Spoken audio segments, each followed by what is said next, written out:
JxmyHighroler said we're witnessing NBA history. Well, what would that be, Jimbo? What the hell NBA history would that be? Someone is the most Oh, snap. How do you know when someone is the most valuable player in the NBA? Is it strictly based off of producing wins for their team? Do you factor in the historic significance of their performances game after game? Is it about being the most versatile and complete player? Or maybe it's a combination of all of these things. There's no exact science behind the elusive NBA MVP award and who we determine who it is. But what happens when a dozen different players are playing like the most valuable player, but only one of them can go home with the award? I knew he was about to hit that little Today's camera video is flicker. sponsored by Raid Oh, Shadow he's got Legends. the Your favorite sponsor. mobile game is back Congrats. That's of a the long media voting for the sponsor. MVP. Let's go right here. Prior That's to a QR 1981, code the and regular everything. season MVP award was voted on by the players. You would think this method of deciding the Prior to what most year? valuable Prior to player what year? MVP award was voted on by the. Prior to 1981, the regular season MVP award was voted on by the players. You would think this method Dang. That's stupid. of deciding the most valuable player in the NBA was better than what we have today, with members of the media voting for the MVP. This was far from the case. The voting results of some of these seasons was absolute mayhem. Back in 1972, a young Kareem Abdul-Jabbar was, by far, the best player in the NBA, averaging 35 points, 17 rebounds, and 6 assists a game while leading the Bucks to 63 wins. And as a result of playing like Jesus in a Bucks jersey, Kareem walked away that season as the league MVP. But that didn't stop players from voting like they didn't know what MVP even stood for. Because that season, there weren't just a few players who received first place MVP votes. There weren't a handful of players. There wasn't 12 or 13 or 14 or 15 or 16 or 17 or 18, but 19 players from 16 different teams who received first place MVP votes. But Swear to God, if Sidney Wicks won an MVP, I would have never, man. get this, there were only 17 teams in You the would never NBA heard at the end time, of it from me which in means nearly 1960, every single team in the 72. NBA had a player that received an MVP vote that season. And you're probably thinking, some of these players received votes from their teammates, or maybe even voted for themselves, but no.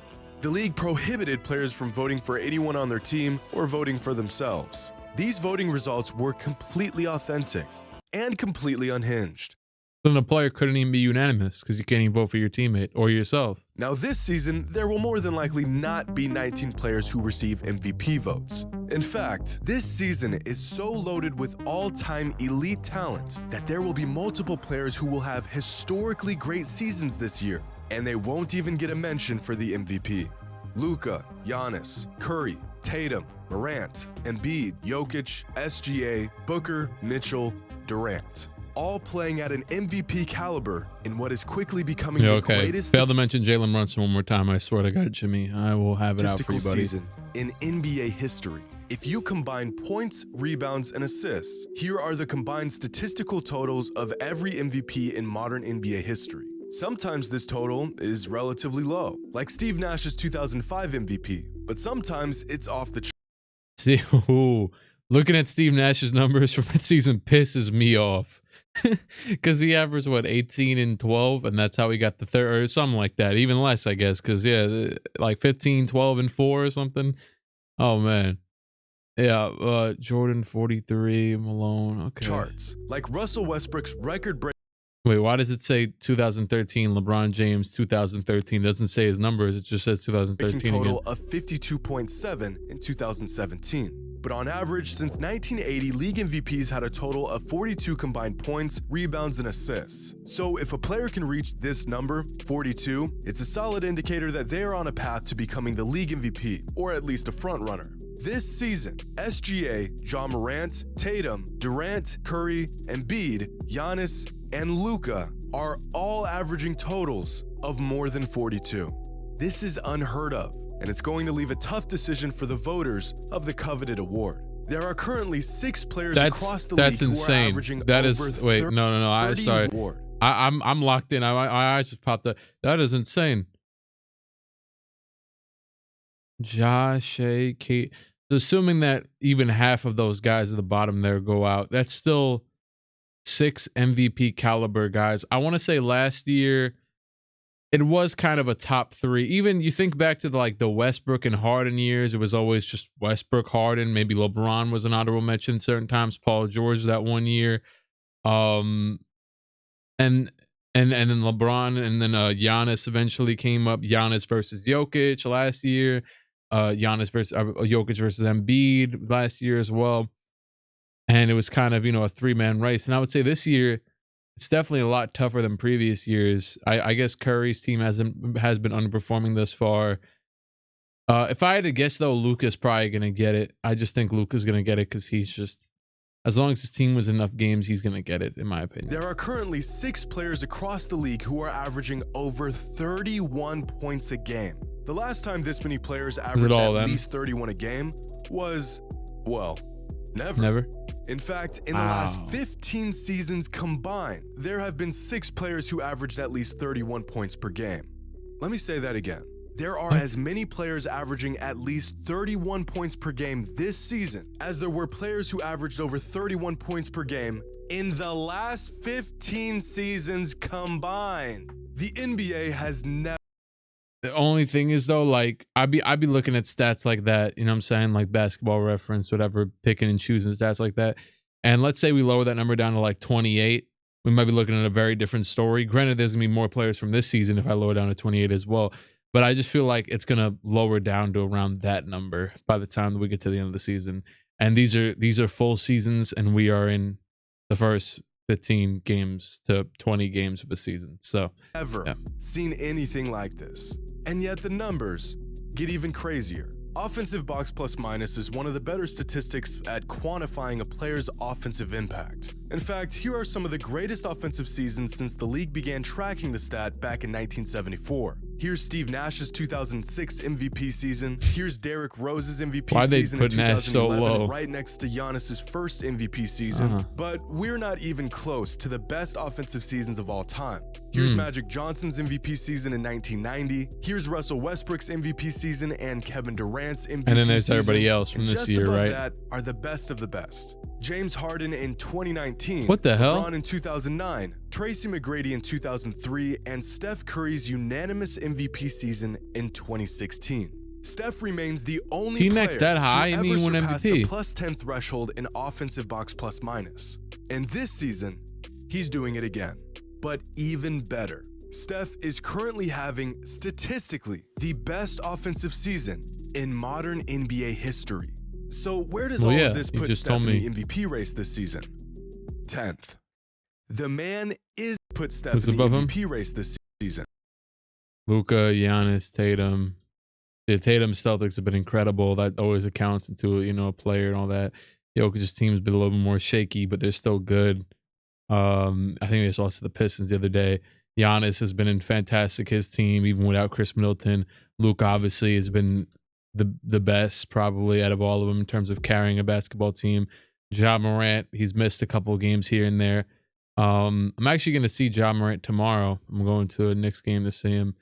I'll see how that goes. Hopefully he plays. I think they listed Brunson as questionable, so that sucks. Joel Embiid, Sixers. Yeah, he's always going to be up there. Shea has been lights out, terrifyingly. Devin Booker's Suns are, I believe, back at the top of the Western Conference. Donovan Mitchell's team has been incredibly surprising.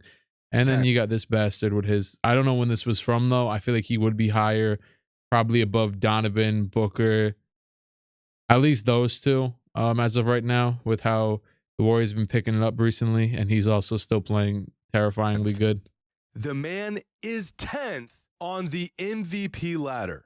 Now, one of the main reasons why Steph's offensive impact is at an all-time high is due to his mind-boggling efficiency. At this point, it's become universally agreed upon that Steph is the greatest shooter of all time. But this season, he's taken his shooting and scoring to another level. That's just Jimmy in the post is hilarious. The highest true shooting percentage of any player to ever average at least 30 points per game. Or hey, that was a what's it called, the question on my podcast, you know what I'm saying? That was my trivia question right there. I was the top 5 true shooting.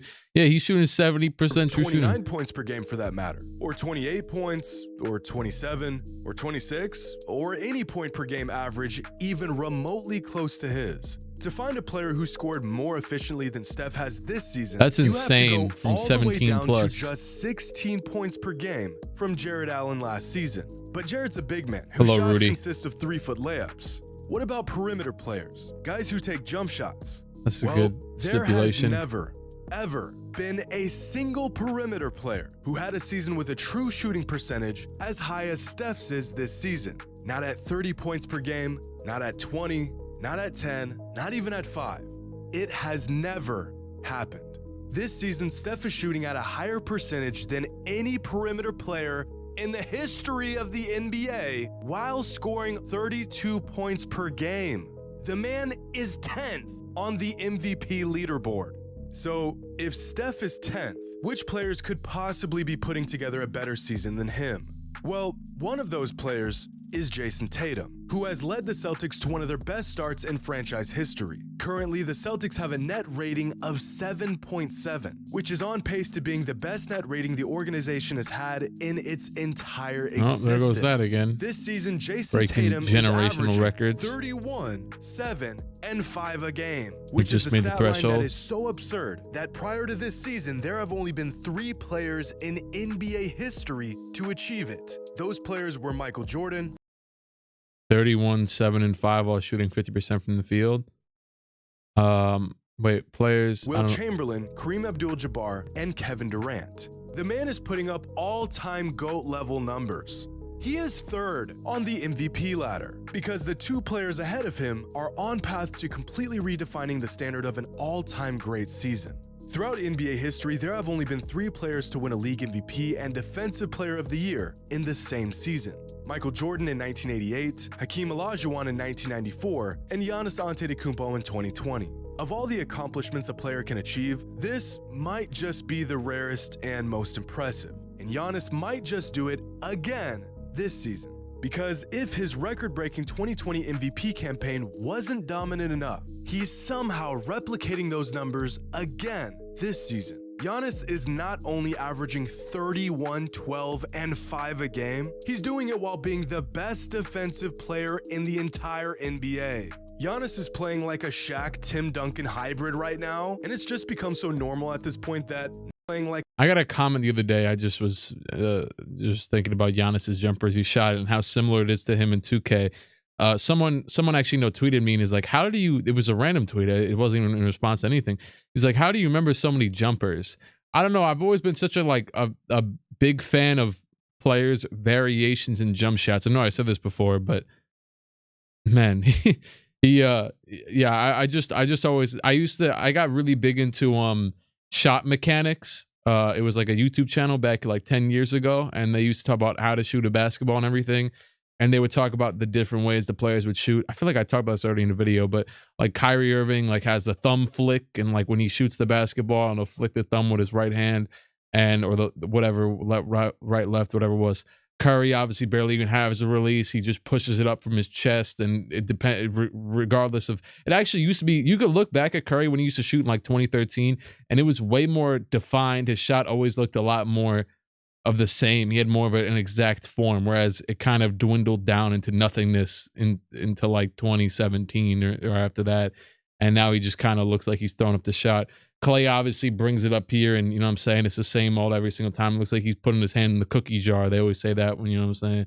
And Giannis is a funny jumper. You know that, though. We don't need to say much about that. But yeah, that was just a random tangent because I saw bro shooting, and I like his shot. And I like how accurate the jumpers are in 2K this year. It's actually very nice to see.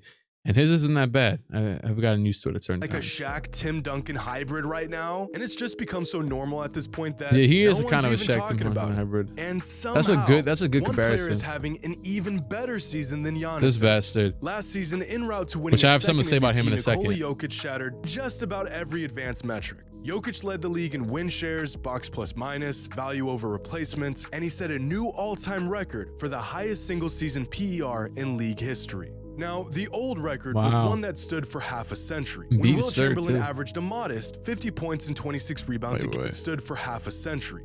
When Will Chamberlain averaged league history. Now, set a new all-time record for the highest single-season PER in league history. But am I not looking at 4 higher? Is this Oh, this is just from last year. Okay, never mind. Okay, got it. Now, the old record was one that stood for half a century, when Wilt Chamberlain averaged a modest 50 points and 26 rebounds a game, which earned him a PER of 32.08. For 5 decades, even the best players the league has ever seen could not Let me guess, touch Luke is this breaking mark. it this year. Not LeBron, not Bird or Shaq, not even Michael Jordan.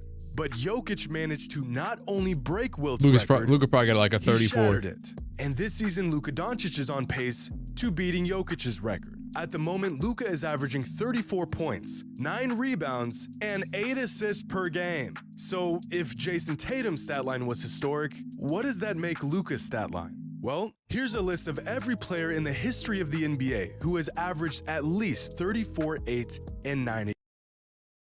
34, 8, and 9? I feel like Harden might have been short in the rebounds, but I would still say he had a good shot at doing that. Aside from that, maybe Wilt, and is that it? Is that it? That's the whole list. That's it. There's nobody else. Luka is on pace to breaking the NBA record for player efficiency while averaging a damn near 34-point triple-double. And that, ladies and gentlemen, might just be what it takes to win an MVP this season. But what about some of these other players who are having awesome seasons? Well, to put into perspective just how insane you have to be playing right now to even crack the MVP leaderboard, Shai Gilgeous-Alexander is averaging 31 points, 6 assists, and 5 rebounds a game on 53% shooting while having one of the highest This man would have been top 3 in MVP literally 10 years ago. Consistently. Like, this is like the T-Mac seasons that we talk about. You know what I'm saying? This is like the T-Mac, like the one that we just saw. This is the T-Mac, Melo, like that type of season that just takes over 15 years ago, undoubtedly. It's crazy. The natural evolution of humans and basketball and whatever, and stats and pace and all that stuff that has led to these type of numbers. PRs in NBA history. He is 7th on the MVP leaderboard. Kevin Durant is averaging 37 and 5 a game on career high efficiency. Oh, I thought he was saying 37 points. Take 37 a wild and guess at 5. where he lands on the MVP leaderboard at the moment. Nowhere. Durant isn't even on the MVP Oh, I ladder could have right sworn now. he was on One there. of the greatest players to ever lace up is in the midst of one of the most productive and efficient seasons of his entire career, and the man can't even crack the MVP leaderboard. But both SGA and KD are doing amazing things on losing teams. What about the players who are playing like the league's most valuable player on winning teams, like Devin Booker? Booker is leading a title-contending team to one of the best records in the NBA, and he's averaging career highs across the board in production and efficiency, putting up 28, 6, and 5 a game. The man was first-team 6. All-NBA last season, and he's playing even better this season. But this season is not like any other, because Devin Booker is 8th on the MVP ladder. Oh, but what about Joel Embiid? The beast in the East just put up one of the greatest regular season performances in NBA history. Default freeze. Really. The beast in the 59-point East. bomb against the Jazz last week was the 7th best regular season game in league history. Yeah. That guy is 6th on the MVP ladder. 32, 10, and... Wait, what were the other best games in NBA history? Yeah, Harden when he had that like 60-point triple-double, right? And he was just going absolutely nuts. Wait, Booker? Oh, the 70-point game is that high as well? And then I would take a wild guess and say that's Jordan's 69-point game. Kobe's 81. Karl Malone, he must have had some sort of crazy field goal percentage in that one and like rebounds. I don't know, because that's another crazy one. And then I don't know. That's probably just another 60-point Jordan game. Kevin McHale that high up as well. What the hell? AD. Dang, oh, that was when AD, that's already 6 years ago. That's when AD dropped, that's actually almost 7 years ago. I think he dropped 60 as well in that game. Kyrie last season. Wow. LeBron. Yeah, we're just getting too far down now. Shout out to Trae Young. I see you on there that too. That guy is 6th on the MVP ladder. 32, 10, and 5 a game. Literally prime Shaq numbers. And the man hasn't even cracked the top 5. You've never seen this before. Yeah, relative, like saying like prime Shaq numbers, obviously two things. A, we're not in the Shaq era, and B, we're about 20 games into the season. But regardless, it's crazy to say that relative to the rest of the league as of right now, where we're standing. Yeah, number 6, and he's putting up prime Shaq numbers. And what I did want to say about Luka that I won't gloss over, as the video is about to end in 40 seconds, is I saw this thing on Twitter about how Luka is averaging the same amount of free throws per game as James Harden was, both free throws made or attempted, I think, and as James Harden was during the peak prime years of his career with Houston. And hey, I'm just saying, it just, I was always a big, empowerment of Harden. Oh yeah, respect Harden. I don't care that he's losing, whatever. In the playoffs. I mean, I do care, but the game 7 was egregious, obviously, and maybe if Chris Paul was there, it wouldn't have went as bad. But I always was a big, saying Harden deserved more respect, especially compared to other people in that era who were getting a lot of respect and still not succeeding in the playoffs, because there was only like 2 teams succeeding in the playoffs around that time. So, yeah, I always said give more respect to him. And with Luka now, he's doing the exact same thing in terms of obviously just free throws attempted, and saying that he gets to the line. People used to bash Harden all the time for getting to the line, and Luka's now getting to the line at the same exact rate. And he doesn't get as much flack for it as Harden ever did. People just treat him like, he's like high and mighty. And my thing there is that I hope he goes on to win a bunch of rings and all this stuff, and I think he will. But I'm saying we're giving him all this praise. And to be fair, we're probably giving Harden the same praise when Harden first got traded to Houston, and Harden started putting up them crazy numbers, and then eventually got over the honeymoon phase, and we're still kind of in that like end of the honeymoon phase with Luka, and we'll start having more conversations after the next year and the next year if he doesn't win and that type of thing, even though he's still crazy young. You get what I'm saying, though. But yeah, so that was just my thought with Luka to Harden. And yeah, Luka's, though, he's got to obviously, it's unfinished, still open-ended conversation to have. Have I. The MVP race this season is deeper than it's ever been. What was once considered like I said, I got historically great season may not even earn. I think he'll also has the best. Crazy enough, he's number 1. And I think he has the best for what it takes to be the most valuable player chance to in the sustain NBA the numbers he already has, or at least very similar. High. And it's going to take an all-time season to win the coveted award. Hope you all enjoyed. And as always, until next time. The amount that team is on Luka's shoulders, he probably will sustain those. That's why I say he has a better chance of sustaining those numbers than almost anybody else. And hopefully he doesn't get, I know he gets like ticky-tack injuries often. I hope he stays healthy and everything. Shout out to JxmyHighroler. And yeah, I'd probably go Luka number 1 right now. Who else was on that MVP ladder? Let me see. He kept on bringing it up every 10 seconds. Yeah, give me that. No, this is a pretty good order. This is a pretty solid order. But yeah, you really can't go wrong. You really can't go wrong. I don't know. Maybe Embiid deserves a higher spot still, maybe over Ja. But they're all playing incredible. So yeah, shout out to basketball, I guess. And shout out to Patrick Williams.